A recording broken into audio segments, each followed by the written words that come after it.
Hey guys, welcome back to the channel. So maybe you're a pin carry gun. You might be able to get that in certain different positions, especially when you're talking about grappling or tussling with somebody.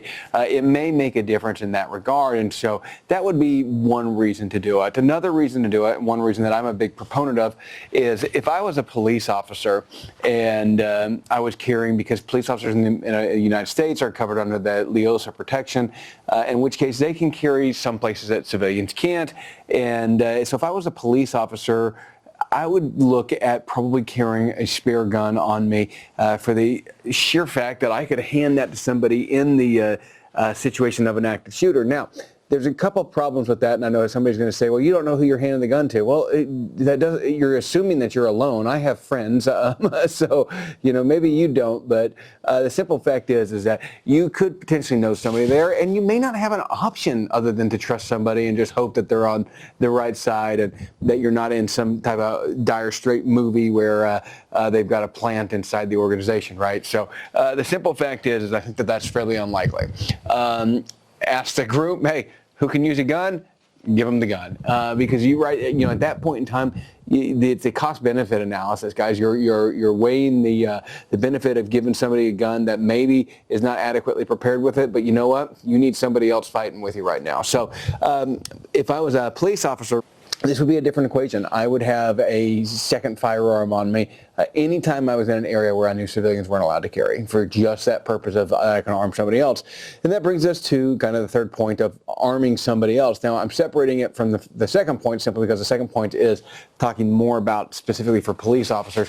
When we talk about arming somebody else, maybe you've got somebody with you that can't comfortably carry a gun, but can use a gun. Let's say a pregnant spouse. When Amanda Lynn was 8 months pregnant, there wasn't a chance that she could hardly use a gun because she could use it, but she couldn't carry it. And so you might be in a situation like that. You might be in a situation where somebody is just capable, they're capable, but they're not a proponent of conceal and carry. Some people just aren't. I find that odd, but it is what it is. And so being able to carry another gun for them is certainly an option. So now where you can carry that backup gun is kind of the big question. The ankle holster is probably one of the worst choices to actually put your primary firearm. But if you're talking about a backup gun, it's actually not a bad option because you can get to it where you may not be able to get to it in another situation. If you've got somebody coming up to you in your vehicle, coming to ask directions or whatever, I can reach down and get that ankle gun actually prepared and actually have a hand on it ready to draw it without actually removing it. And I just look like I'm kind of leaning forward in my seat a little bit. It doesn't look any more odd than that. But conversely, if I was to do this, right, and where I'm lifting my shirt up and I'm grabbing my appendix carry pistol, okay, that's going to probably cause a little bit more of a problem there, right? So it gives you the ability to, I don't want to say brandish because brandishing is generally illegal, but it gives you the ability to reduce some of your draw step on your firearms. And so that's one instance. Another instance is, again, you're grappling with somebody or tussling with somebody. Maybe you can't access your primary firearm. Maybe your primary firearm has been kicked away in the middle of this tussle, and so all you have now is that backup that the assailant doesn't know that you have. That gives you some options. Now, so what guns to carry? Now, there's several different types that people will carry. The first type we'll go over these like micro 380s. Okay, this is a Ruger LCP. This is probably one of my least favorite guns that was ever invented. It is a horrible gun to manipulate. It's got terrible sights. It's got a hard trigger pull. It's difficult to shoot. It's got piss poor ergonomics. The grip to slide angle is atrocious. So it is, and it's ugly to boot. So it is probably my least favorite gun, and I know a lot of people like it. That's fine. You can like it. I do not like 380s for a number of reasons, but I don't think 380s meet the ballistic characteristics of what I like in a self-defense round. So I'm not a fan of them. And so if you were going to look at something like this, if you did like the LCP, you'd look at something like the LC9. But I bring this out to show you this is what a lot of people carry. A lot of people will carry something like this as their primary, which I think is a huge mistake. But remember, that gun that you carry as a conceal and carry firearm, you may end up having to use in a defensive situation, right? So I may end up having to actually draw this and fire, and so I want to make sure that whatever gun I'm using, it is adequate for that purpose and that it will be a functioning and reliable firearm in an adequate caliber. Now, the other thing that I'll show you on this is the magazines for these are very, very small. They only hold 6 rounds. So 6 rounds of .380 is just not adequate. This is one of the reasons that like the Glock 43 failed, well, didn't fail, but got replaced with something like a Glock 43X, because you really don't get that much bigger on the pistol and you almost double your round capacity. So it's pretty substantial. Certainly a lot more comfortable to shoot. So again, not a fan of .380 autos, and even if you are, that's okay. You can disagree, but I still would not be using a micro pistol like that. Even for a backup gun, I just don't like micro pistols. The smallest I really want to go is a good subcompact, something like this is a Glock 26. This is a little bit big because Glock 26s are a little bit fatty, right? A little bit girthy back there to actually be able to use for an ankle holster. I do have an ankle holster for this, and I have worn it, but it's heavy. It wobbles around a lot because you're talking, you do have a 10-round magazine on here, especially with the weapon light on there. It adds to it. It just makes it to where it's a little bit cumbersome to have and actually carry on you. So it's not certainly not my preferred gun. Again, something like a Glock 43X works a little bit better, and or Shadow System CR920. But here's one of the issues that we run into is when we talk about guns that are going to be on our ankle. They're 3 inches, 6 inches from the ground. You're going to be kicking up a lot of dirt and debris at those guns while you're using them or while you're carrying them. And so, because everything that comes off your shoes, and if you think that that's not true, I want you to go walk through the mud and then look at the back of your pant legs right by your calf, and you'll see that you pick up all that dirt and all that debris on there and everything. And so, even though yes, it's covered by pant legs, it still gets a lot more dirty. And so, because of that, I tend to like things. Actually, it's one of the few instances where y'all know I'm not a huge fan of revolvers, but it's one of the few times where I like snub-nose revolvers, because snub-nose revolvers are great ankle guns. They're fairly thin, right?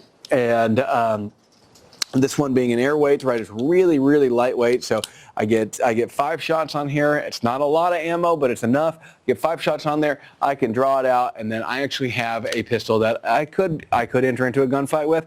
Is it as good as something like the Glock 26? No, absolutely not.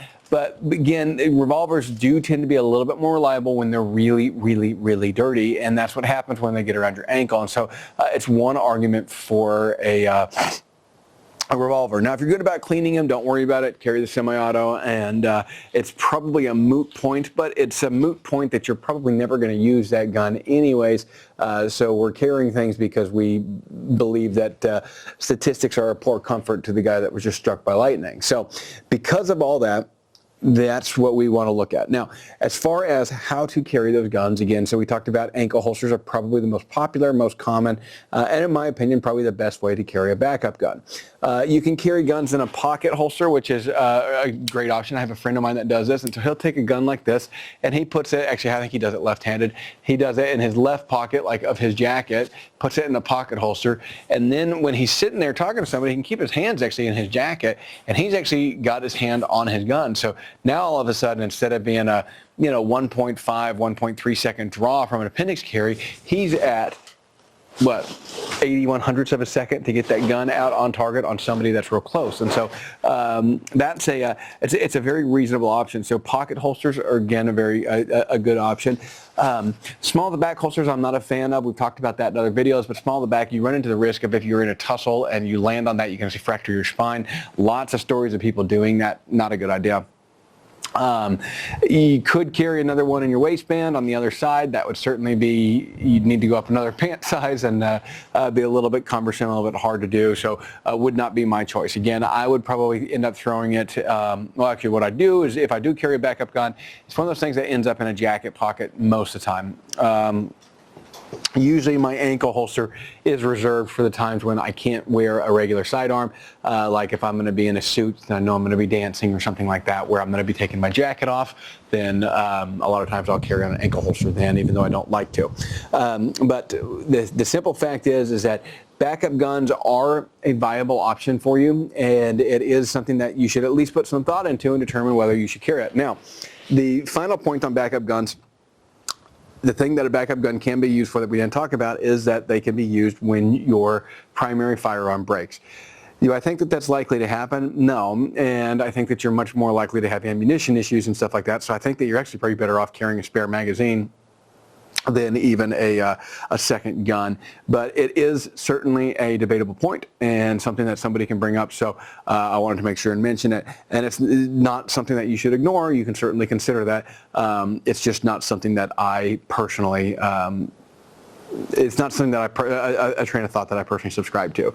I personally do not generally carry a backup gun. I have at times, but it's just not something that ends up with me. Again, I'm not a police officer, so I don't have that LEOSA protection to be able to arm somebody else in the event that they weren't able to be armed. And so because of that, I don't have a lot of reason to carry it. Now, if I was going somewhere that allowed me to carry a firearm and I thought that it was relatively a dangerous area, yeah, I might consider it, right? If I'm going to downtown Chicago, but unless you're a police officer, you can't carry in downtown Chicago anyways. So I stay away from those places. So that's generally kind of my thoughts on it, guys. So I hope that helps, and we'll make sure you guys, if you have any thoughts on this, backup guns is kind of one of those things that everybody has a little bit of a different opinion, and we all know what opinions are like. So it's certainly worth considering. This is not supposed to be an end-all be-all. If you're really going to do it, you need to get out there and take a bug class and learn how to properly and adequately use a firearm. We will be bringing actually a bug class here to this range within probably about the next 12 months. We'll have that one up and going that will actually teach a bug class here. So, guys, I really appreciate y'all watching. Make sure and like and subscribe to the